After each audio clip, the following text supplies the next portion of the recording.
As Jesus met with his disciples, they would have been confused about him washing their feet. We heard yesterday also about Judas and how it was in his mind now to betray Jesus. And as the disciples met there, Jesus took the bread and the wine, and he broke the bread, and he said, "This is my body, which is broken for you."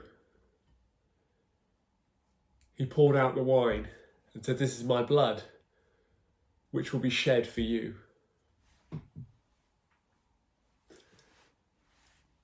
They think they're having a meal together, and they must have wondered about his words.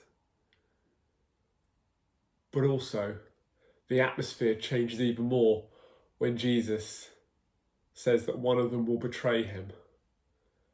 Just imagine what that must have been like when they hear him say that. Perhaps they're looking around the room wondering who it might be, thinking surely it won't be me. But Judas, it was already in his heart to do so. Let's hear that reading now about the Last Supper from Rachel. When the day of Passover finally arrived, Jesus and his disciples sat down together again to eat a special meal. "Soon, one of you will betray me," Jesus told them.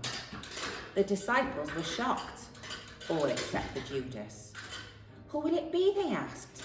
But Jesus would not say, and none of them noticed Judas looking guilty.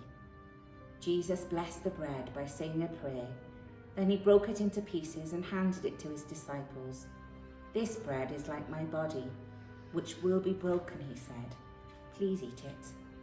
To show that they were part of God's family, he blessed the wine and passed the cup around so that they could all drink from it. "This wine is like my blood, which will be spilled for many people," he said. "Please drink it."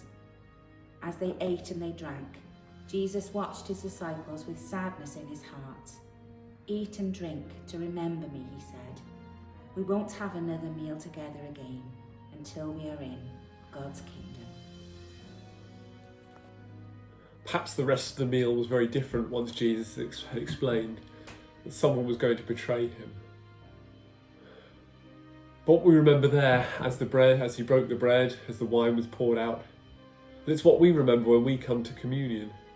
We'll be having it on Good Friday and on Easter Sunday as well, as we remember all that Jesus did for us, how his body was broken, how his blood was shed.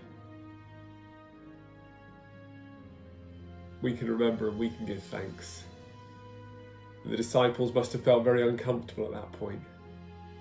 But things would happen very quickly over the coming days. Join us tomorrow as we hear about the arrest of Jesus.